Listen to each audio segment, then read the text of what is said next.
One of the questions we sometimes receive about the appraisal model that we provide is to do with the cash flow and timing, and associated with that is questions about VAT. So just a quick 2-minute video just to talk about some of those aspects. Now, towards the bottom of the development timeline in this module, what we have is a summary of development costs. So these are the building costs components of an appraisal, and within that we have things like inflation allowances and VAT treatments, and we also have contingencies. So these are the contingencies components here. Now the model works out inflation by a combination of an assessment which you can override and by reference to development timing. So those things are then fed into a cash flow model, and as part of working out the cash flow assessment for a project, we also have to take into account VAT treatment.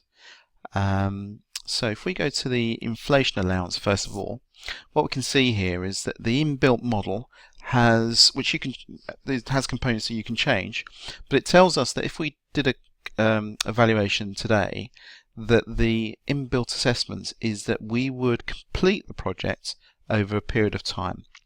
And because of that, we have some calculations here that work out the inflationary costs of different aspects. And those are fed into the overall development costs. So if we go back to our summary pages here, and we now link through to the quarterly cash flow model that's generated, we can see that the principal activities that we have within the model, such as pre-development works, interaction with local authority, the actual build cost itself here, and then all these other additional build costs that we can add in, and then we have some aspects for external works and landscaping, connecting to utilities, and then we have some services here.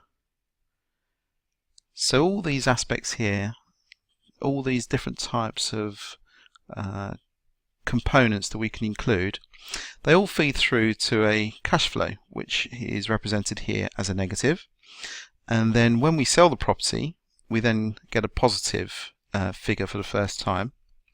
And when these costs are incurred is something that you can change, or you can just use the inbuilt suggestions.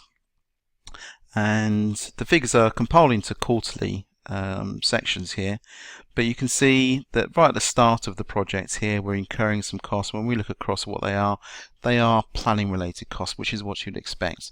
When we come down here and we look at the construction costs, you can see they are factored into periods of time for how long we'd expect the construction works to take, but they aren't equal costs. These are actually calculated by reference to how much you spend at the start, how much you'd be expected to then spend during the bulk of the work, and then tailing off towards the end of the completion. So these are weighted into what is known as an S-curve, which takes into account the expenditure profile for construction works. And the overall expenditure profile for a small project, for a house building project, is visualized here, and we can see that during the early stages we dip down and down into the most amount of expenditure that we would incur for this particular type of project, and then we sell the property and then we go positive, hopefully, if we've done our job correctly in terms of valuing the overall property and its final resale value. That all the costs that we have that are assessed to be part of the project are actually fed into this model here, and this also has another component to it, which is the VAT report. And so if we link through, we go into a little bit more detail, we can see here that this is pretty much the same type of activities. Well, these are the same activities, but here we're breaking down the costs into the different components that make up those costs by reference to VAT at different rates, and then the insurance premium tax, and then we break that down further by reference to costs that we think will incur, and then the contingency elements of that. This taxes report is then further broken down into another section here, which allows the user to make some changes as to whether you are VAT or not VAT registered, which will change the timing of when you can expect to get VAT back. If you're a business, you can get those back on a quarterly basis by reclaim. If you are a self-builder, then you should really typically be looking to make one single claim after you've finished all the works and after the project's been finished. And then individually, on an individual basis, you can look at a cost and say whether you can or can't reclaim that.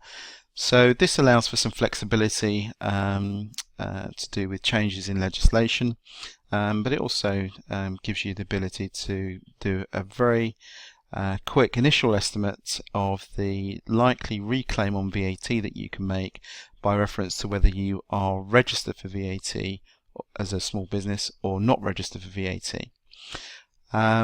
Which then feeds into the amount of money you need to borrow or take into account on a month-by-month basis into the model. And so this is a summary. This provides a summary of all the tax allocations. So there are some suggestions that are built into the model as to how things are treated, but it's not a tool to give tax advice, and which is why there's an override facility there to say whether or not you think something is something you can reclaim or not. So that goes back into our quarterly cash flow, and this is all useful here to give us a profile of how and when we're spending money. It then factors in things like inflation, which you may need to add to costs, and this is something that's very useful for sending to a mortgage company or a finance company to give them a very good idea of how your project is going to be broken down and when it is that you're going to be looking to make some drawings on your loans, which is what this model does. Okay, so that's a very quick overview of the cash flow components of the model. Bearing in mind that it is driven by timing of a project, and there is also here a very good overview of all the different aspects within the project, with some suggested start and finish points for all these different things that you would do on a project, with an ability to override the model suggestions. So if you think some things will take less time after speaking with people, you can adjust the time. If you think some things will take longer, then you can adjust the time here. Okay, so hopefully that answers a lot of the questions that people have got over the timing aspects that's within this development appraisal model.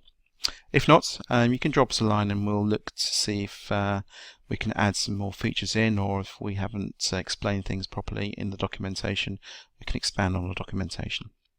Hope that helps.